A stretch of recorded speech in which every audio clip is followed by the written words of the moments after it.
Share है जी। तो इंशाल्लाह मैं रिकॉर्डिंग भी शेयर कर दूंगा। तो इससे पहले आप जो ऑसिलेटर पढ़ चुके हैं वो थे फ्री ऑसिलेटर, ठीक है।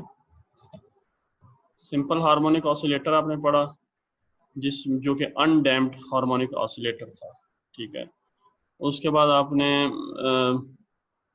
डैम्प्ड हार्मोनिक ऑसिलेटर पढ़ा, उसमें 3 टाइप जो है वो उसकी पढ़ी थी।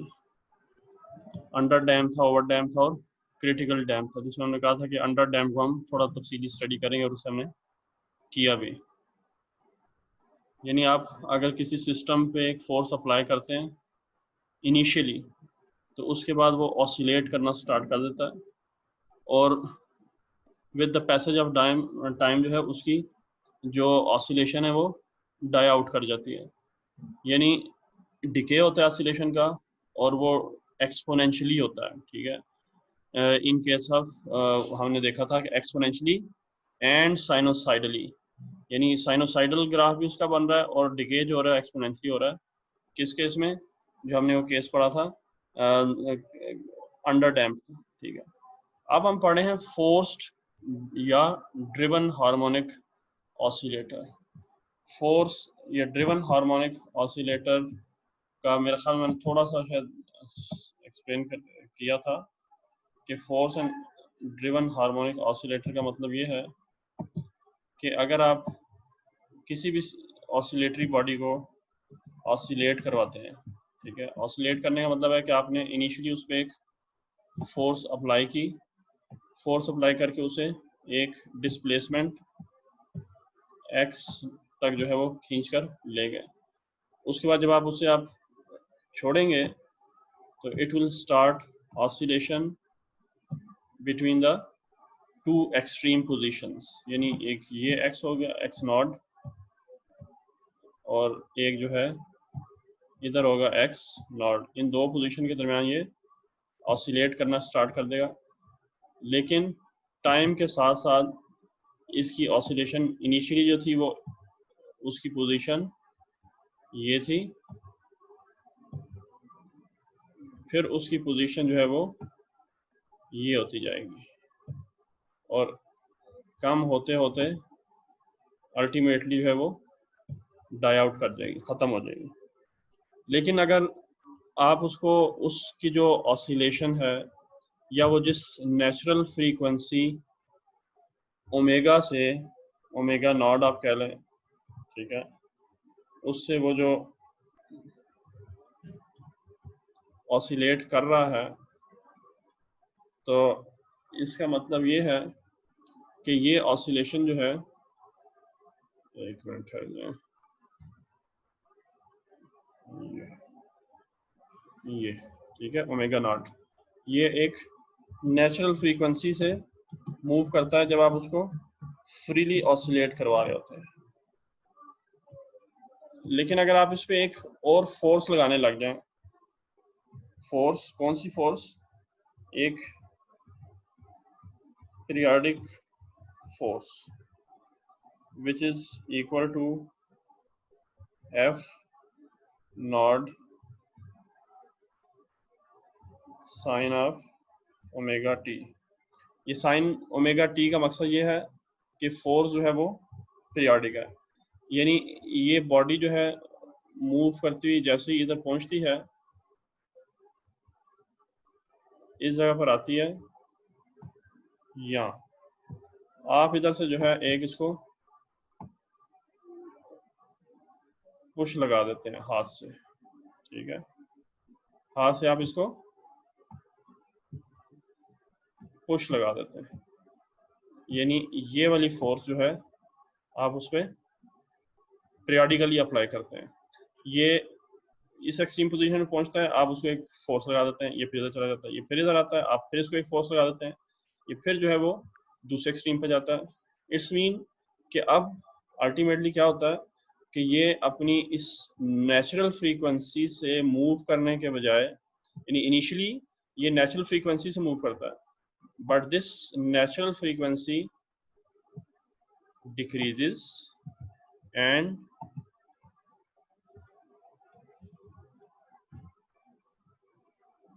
डाई आउट, यानी क्या होती है, खत्म हो जाती है। ये एंड हो जाती है, ठीक है। और ये एक नई फ्रीक्वेंसी से, ओमेगा से जो है वो ऑसिलेट करना शुरू कर देता है, जो कि फ्रीक्वेंसी है किसकी, ड्राइविंग फोर्स की, ठीक है। ये आप देख सकते हैं ड्राइविंग फोर्स में हमने जो इक्वेशन लिखी है ये साइन ओमेगा टी। तो अब ये इससे ऑसिलेट करना शुरू कर देता है। तो इसमें दो टर्म्स हैं जो यूज होती हैं, एक कहलाती है ट्रांजिएंट स्टेट और and steady state. Transient state oscillation है और steady state oscillation. Transient state का मतलब है कि जब वो इनिशियली नेचुरल फ्रीक्वेंसी से मूव कर रहा था, जब आपने एक दफ़ा उसको इस पोजीशन तक लाकर छोड़ा तो नेचुरल फ्रीक्वेंसी से मूव कर रहा है, लेकिन आप इसको एक पुश लगाना शुरू कर देते हैं यानी हैंड से, तो अब क्या होता है, अब वो नेचुरल फ्रीक्वेंसी उसकी ख़त्म होना शुरू हो जाती है और वो एक नई फ्रीक्वेंसी गेन करने की तरफ जा रहा होता है। ये स्टेट कहलाती है ट्रांजिएंट स्टेट, यानी वो एक स्टेट से निकल के दूसरी स्टेट में जा रहा है, इसे हम कह रहे हैं ट्रांजिएंट स्टेट। और अल्टीमेटली क्या होता है कि it gains a new frequency which is the frequency of applied periodic force, या इसे हम क्या कहते हैं, इसे हम ड्राइविंग फोर्स भी कहते हैं, क्योंकि यही वो फोर्स है जो ड्राइविंग फोर्स का काम कर रही है, यानी उसके अंदर डैम्पिंग नहीं होने दे रही, ठीक है।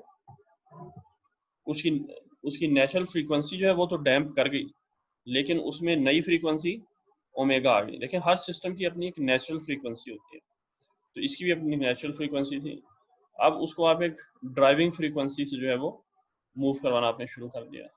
तो ये जो इसकी चेंजिंग स्टेट है हम इसे कह रहे हैं ट्रांजिट स्टेट। और फाइनली जब वो एक ओमेगा फ्रीक्वेंसी या ड्राइविंग फ्रीक्वेंसी ऑब्टेन कर लेती है और एक स्टेडी स्टेट में आ जाती है, यानी वो कांस्टेंट फ्रीक्वेंसी से मूव करना शुरू कर दिया, अब हम कहते हैं कि बॉडी जो है वो steady state oscillatory motion gain कर चुका है। इसे हम क्या कहते हैं, स्टेडी स्टेट ऑसिलेशन।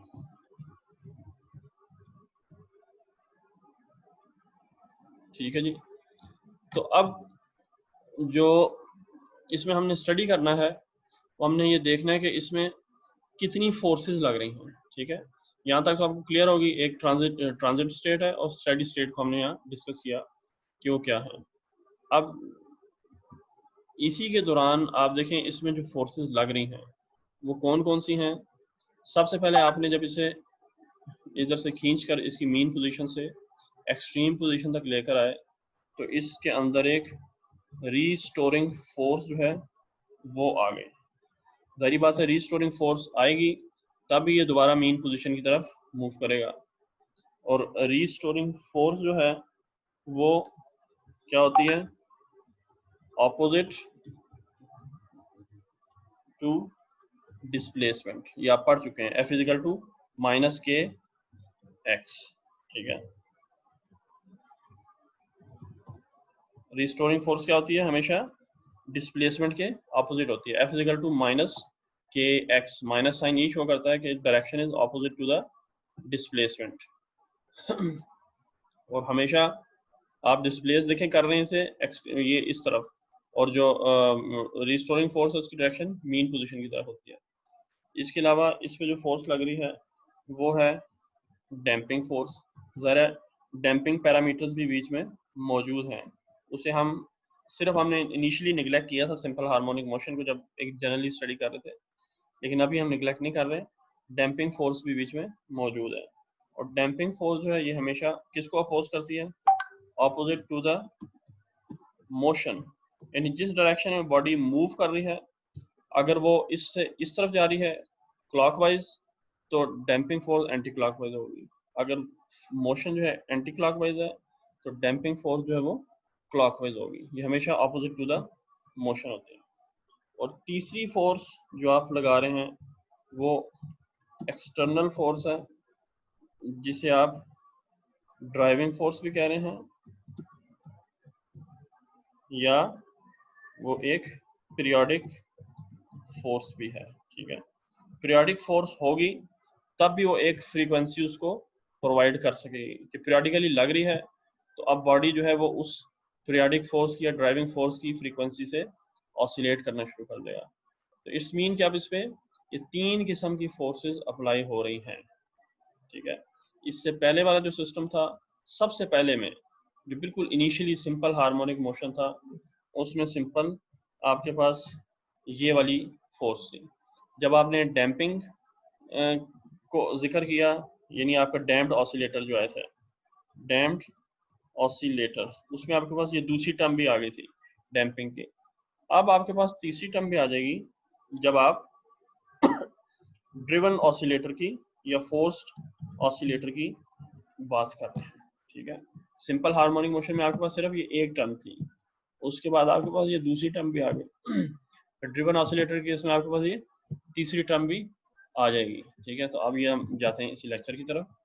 तो ये देखें, शुरू में यही बात लिखी हुई है कि when external force applied on a system, the force provides a periodic pulse to the system. जो आप फोर्स लगा रहे हैं वो एक पीरियोडिक पल्स जो है वो उस सिस्टम को देती रहती है, which recovers the loss in energy of the system in doing work against dissipative forces। यानी वो फोर्सेस जो कि डैम्पिंग प्रोड्यूस कर रही हैं, उसके अगेंस्ट जो है वो आपको एनर्जी प्रोवाइड करता जाता है, और सिस्टम जो है वो कंटिन्यूसली ऑसिलेट करता रहता है, अदरवाइज उसके अंदर डैम्पिंग हो और वो स्टॉप हो जाए। ठीक है, initially the system oscillates with natural frequency, but the applied periodic force tries to impose its own frequency on it, यानी अपनी फ्रीक्वेंसी उस पर अप्लाई करने की कोशिश करता है। therefore the free vibration of the body soon dies out। उसकी फ्री वाइब्रेशन जो है वो खत्म हो जाती है। फ्री वाइब्रेशन अपनी नेचुरल फ्रीक्वेंसी से मूव करे, जैसे कि हमने इससे प्रीवियस केस में किया, नेचुरल फ्रीक्वेंसी से मूव करता करता करता करता जो है फाइनली स्टॉप हो जाए। लेकिन यहाँ अब हम क्या कह रहे हैं कि आपने जब उसको एक एक्सटर्नल फोर्स देना शुरू की, तो उसकी वजह से उसकी जो नेचुरल फ्रीक्वेंसी है वो डाई आउट करेगी, और मींस कि वो फ्री वाइब्रेशन में अब नहीं रहेगा, बल्कि the system start oscillating with constant amplitude and the frequency equal to the frequency of the driving force की। This is called steady state oscillation. जब वो उसने एक कांस्टेंट फ्रीक्वेंसी मूव करना शुरू कर दिया, तो ये स्टेडी स्टेट ऑसिलेशन है।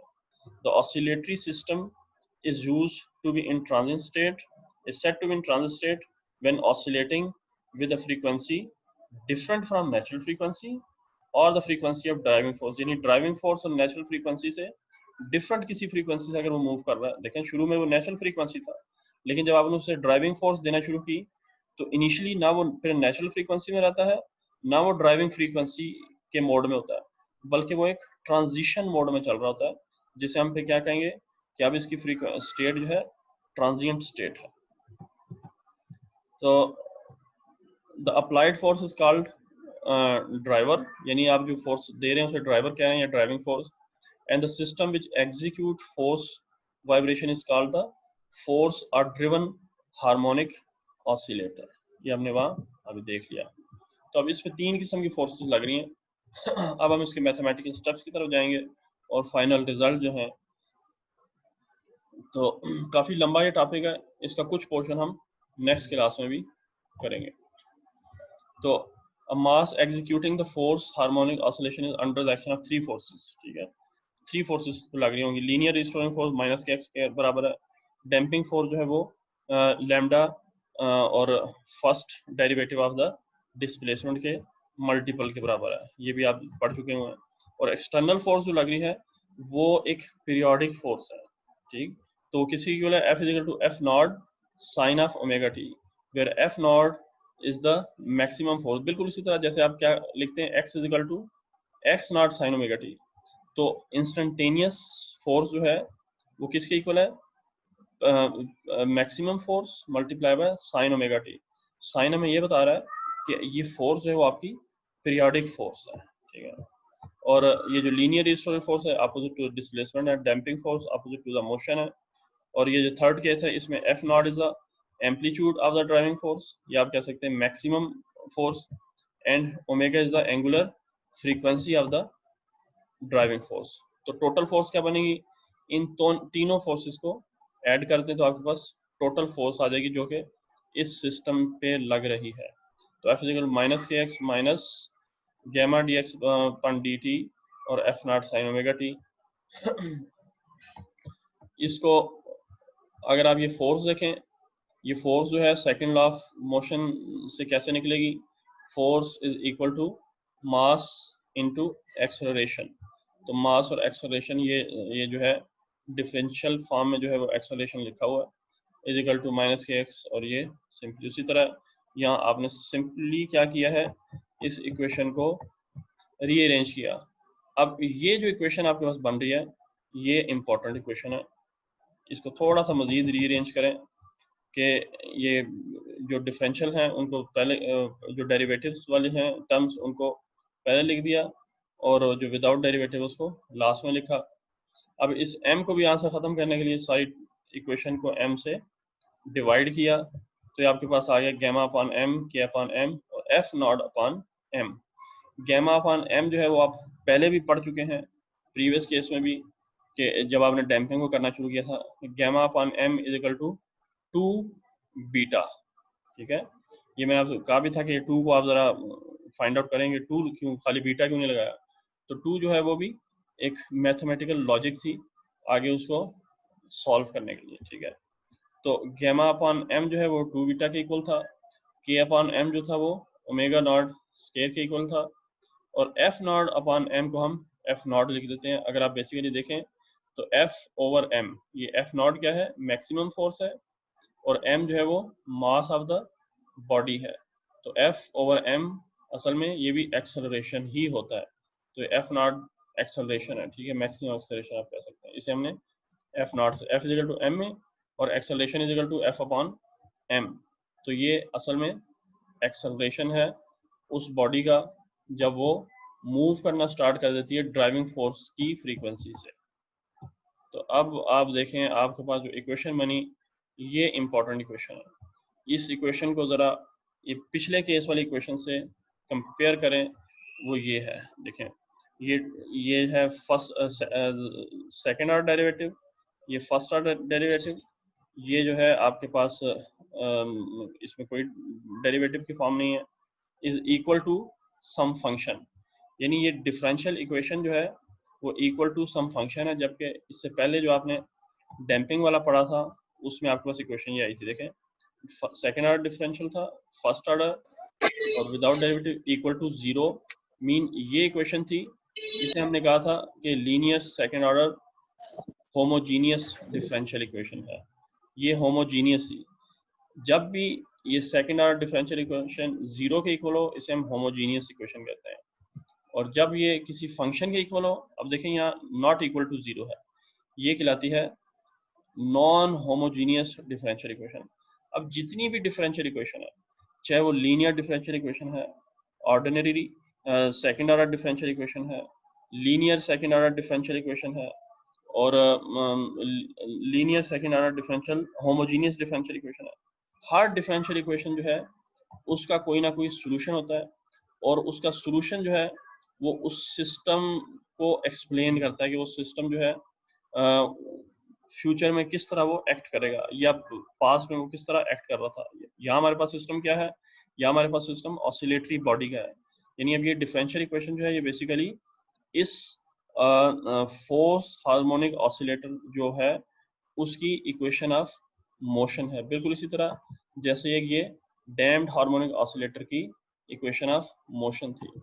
तो हम जो है अब इन सब इक्वेशन के सॉल्यूशन का जो है वो एक मेथड है जो कि मैथमेटिकल मेथड मैथमेटिक्स में जो है वो स्टडी किया जाता है। आप जब अपनी मैथमेटिक्स में पढ़ेंगे, पता नहीं आपने पढ़ा है अभी तक कि नहीं पढ़ा, डिफरेंशियल इक्वेशंस में हर किस्म की डिफरेंशियल इक्वेशन को सॉल्व करने के कुछ स्टैंडर्ड मेथड हैं। ठीक है, आप कोई भी मैथमेटिक्स की बुक अगर उठा के देख लें, ठीक है, जिसमें आपको इंजीनियरिंग मैथमेटिक्स की जिसमें डिफरेंशियल इक्वेशन है, तो आपको जो है वो उसमें उनके मेथड्स मिल जाएंगे। बहरहाल आप पढ़ेंगे भी, हम यहाँ इसके सोल्यूशन की तरफ नहीं जाएंगे, ठीक है, क्योंकि इसके सोल्यूशन की तरफ जाने का मतलब है कि आप मज़ीद इस टॉपिक को लंबा करें। ठीक है, तो सोल्यूशन से हमारा कोई ताल्लुक भी नहीं है, हमारा सिर्फ सोल्यूशन के का जो फाइनल रिजल्ट है उससे हमें काम है कि ये जो आपके पास इक्वेशन ऑफ मोशन आई है, जो कि बेसिकली एक नॉन होमोजेनियस डिफरेंशियल इक्वेशन है,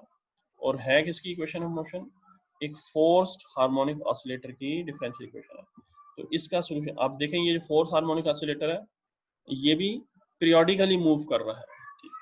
इसकी जो इक्वेशन का सोल्यूशन आएगा, मैं आपको फिर कह रहा हूँ कि इसका सोल्यूशन हम सॉल्व नहीं कर रहे, सिर्फ सोल्यूशन को डायरेक्टली लिख रहे हैं। इक्वेशन 1 से इक्वेशन 2 जो आई है, ये इस इक्वेशन का सोल्यूशन आ गया। सोल्यूशन आने का मतलब है कि आपने वो वेरिएबल जो है उसकी वैल्यू निकाल ली है। अब ये आप वेरिएबल क्या है? ये एक्स है इसमें, और एक्स क्या है? इंस्टेंटेनियस डिस्प्लेसमेंट की। तो आप उसके इंस्टेंटेनियस डिस्प्लेसमेंट को कैसे डिफाइन कर सकते हैं? X equal to x naught sine omega t minus five.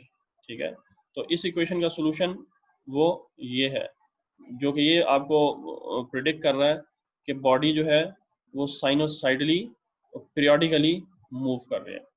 तो ये आपने जब सोल्यूशन लिख लिया तो आगे बिल्कुल सिंपल काम है, क्योंकि आपने इस इक्वेशन का जो है फर्स्ट ऑर्डर और सेकेंड ऑर्डर डेरिवेटिव लेके इक्वेशन 1 में पुट करना है, और आगे जो आपके पास रिजल्ट आएंगे उन्हें आपने देखना है वो क्या आते हैं।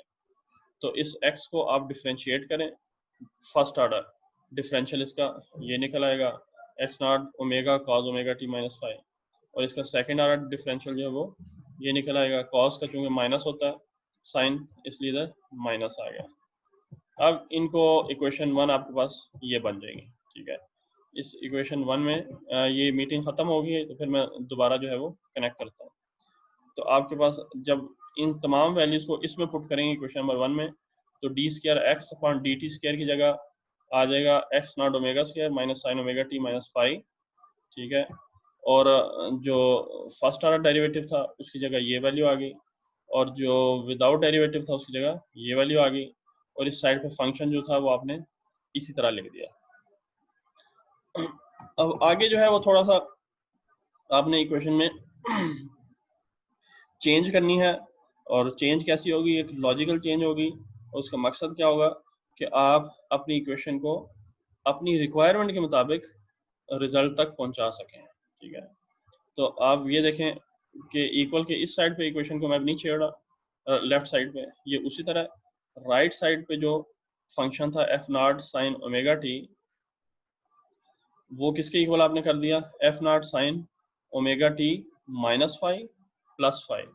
तो देखिए आपने माइनस फाइव लगाया साथ प्लस फाइव लगाया, तो फंक्शन पे कोई फर्क नहीं पड़ा, लेकिन हम इसे अपने रिक्वायरमेंट के मुताबिक रिजल्ट जो है वो गेन कर लेंगे, क्योंकि प्लस फाइव और माइनस फाइव एक दूसरे कट के जीरो आ जाएगा, ये दोबारा साइन ओमेगा टी ही रहेगा, लिहाजा इसमें और इसमें कोई फर्क नहीं है। ठीक है, ये जो है ये और ये, इनमें कोई फर्क नहीं है। ठीक है, तो आप जो है ये वाला नजर आ रहा होगा, तो अब लेकिन आप इस पे फार्मूला आप अप्लाई कर सकते हैं। ये करने का मकसद क्या था? ये देखें इस साइड पे आप साइन की देखें value omega t minus five है, cos omega t minus five है, sine omega t minus five है, तो इसको भी ओमेगा टी माइनस फाइव की फॉर्म में लाने के लिए हमने थोड़ा सा ये काम किया ताकि पूरी इक्वेशन में सिमेट्री आ जाए। तो अब आप इस sign omega t minus five plus five पे आप कौन सा फार्मूला लगा सकते हैं? साइन एल्फा प्लस बीटा वाला। साइन ये ओमेगा टी माइनस फाइव जो है, ओमेगा टी माइनस फाइव ये अल्फा के तौर पे एक्ट कर रहा है, और ये जो फाइव है ये बीटा के तौर पे एक्ट कर रहा है। तो sine alpha minus sign alpha plus beta जो है ये आप कर सकते हैं साइन ए प्लस क्या था, sine alpha plus beta, sine A plus B जो है वो किसके इक्वल है?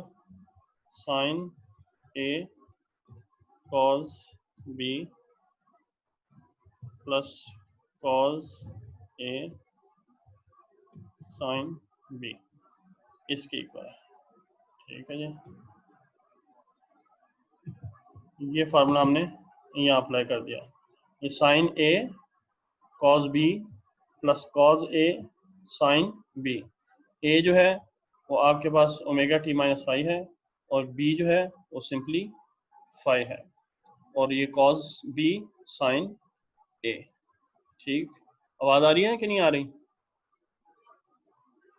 Yes sir. Yes sir. हाँ ठीक है, और समझ आ रही है कि नहीं आ रही? Yes sir. हाँ ठीक, चलें फिर आगे चलते हैं।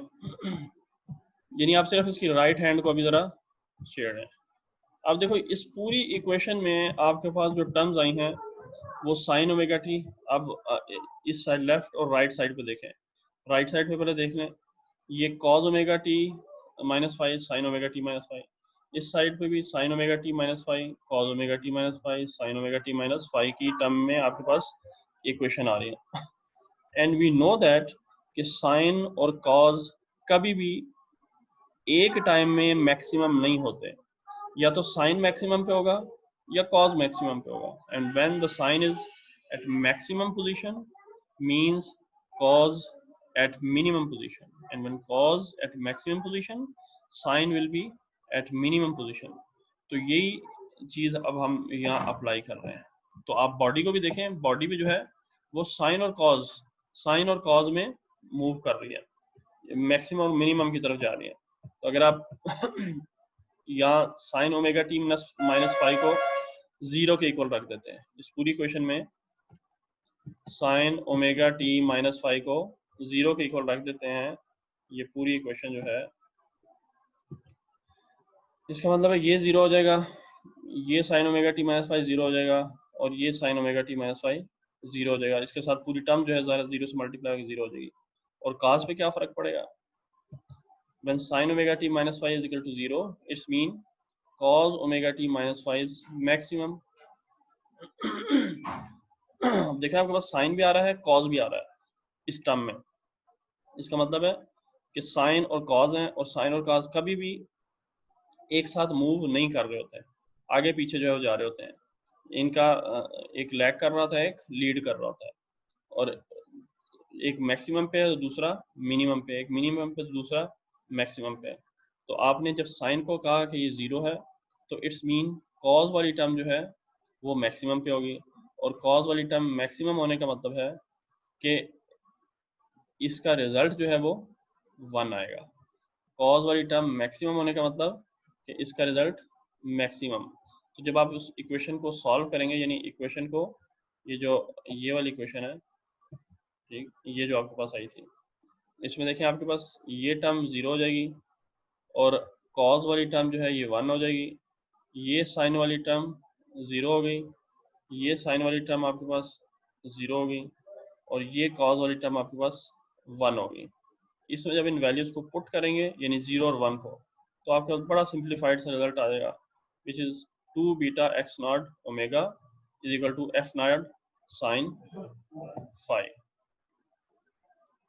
एफ नॉट साइन फाइव, इधर से देखें आपके पास ये ज़ीरो था, ये पूरी टर्म ख़त्म हो गई, और ये कॉज जो था वो वन था, इधर सिर्फ साइन फाइव रह गया, एफ नॉट साइन फाइव इस साइड पर रह गया।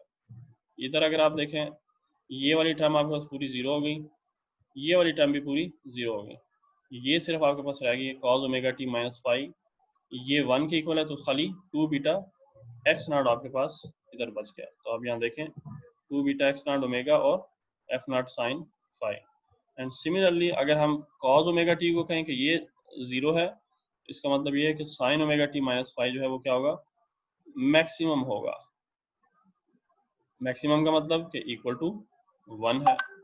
इसको भी जब आप उसी तरह पुट करेंगे, कॉस की जितनी वैल्यू है cos omega t minus five को जीरो और sign omega t minus five को वन के इक्वल पुट करें, तो आपके पास ये इक्वेशन जो थी वो इस फॉर्म में आ जाएगी।